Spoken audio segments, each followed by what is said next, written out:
राधा अष्टमी की बहुत बहुत बधाई। जय श्री कृष्णा, जय श्री राधे। इस व्लॉग में देखेंगे हमने राधा अष्टमी का व्रत किस तरह मनाया।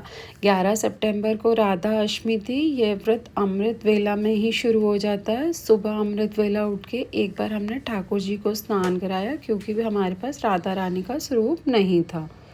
11 बजे के करीब हमने उन्हें शयन करा दिया था, उनका श्रृंगार वगैरह उतार के। फिर हमने उनका जन्म कराया दिन के 12 बजे।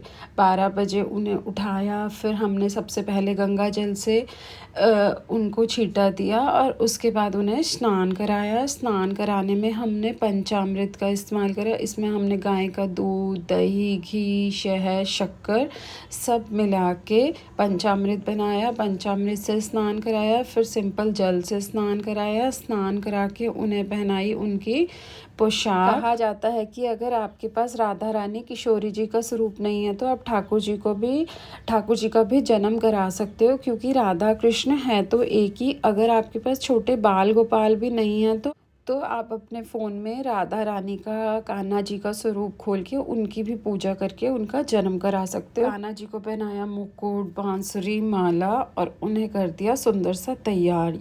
ये देखो, ये मैं छठी वाले दिन लाई थी, वहाँ एक सेट मिल रहा था। ये माला थी, इसमें चंद्रमा बने हुए थे। ये हाथों में पहनाने वाले नज़रिए थे और कमर पे भी जो काला धागा पहनाया जाता है वो भी मिल रहा था। हमने कान्हा जी को नज़रिए भी पहनाए कि उन्हें नज़र ना लगे किसी की, और पहनाई फूलों की माला, लगाया चंदन का तिलक। धूप, दीप, घी का दीपक लगा के हमने करे कान्हा जी की आरती। फ़ोन में हमने राधा रानी का स्वरूप भी खोल लिया था। अब आप सब कर लीजिए दर्शन।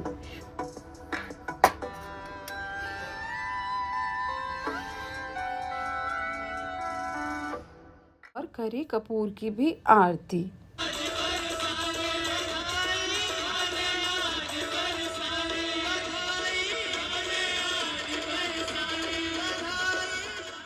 12 बजे से पहले ही हमने भोग प्रसाद तैयार कर दिया था। भोग प्रसाद में बनाए थे हमने कढ़ी, चावल, खीर, और कहा जाता है कि राधा रानी को दही वाली अरबी बहुत पसंद है। बनाई थी दही वाली अरबी और सजा ली थी पूरी थाली। उसमें सब सामान रखा, साथ में बनाई थी पूड़ी और फल का प्रसाद भी रखा और माखन मिश्री भी, क्योंकि कान्हा जी को माखन मिश्री बहुत पसंद है। वो भोग तो लगना ही था।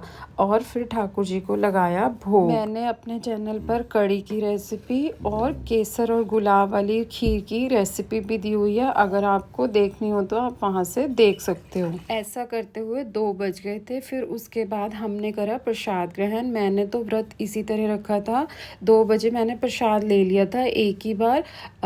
सबकी अपनी श्रद्धा है, कोई फलाहारी रखता है। मैंने ये वाला प्रसाद भोग लगाया था तो प्रसाद ले लिया था। और राधा रानी के जन्मदिन पे बनाया था एक ये केक। बच्चों ने इसे काटा और खाया भी, पर हमने इसका भोग ठाकुर जी को नहीं लगवाया था। मुझे खुद लगता है कि हमें ठाकुर जी को तो बिल्कुल शुद्ध दूध, दही, घर की बनी हुई चीज़ों का ही भोग लगवाना चाहिए।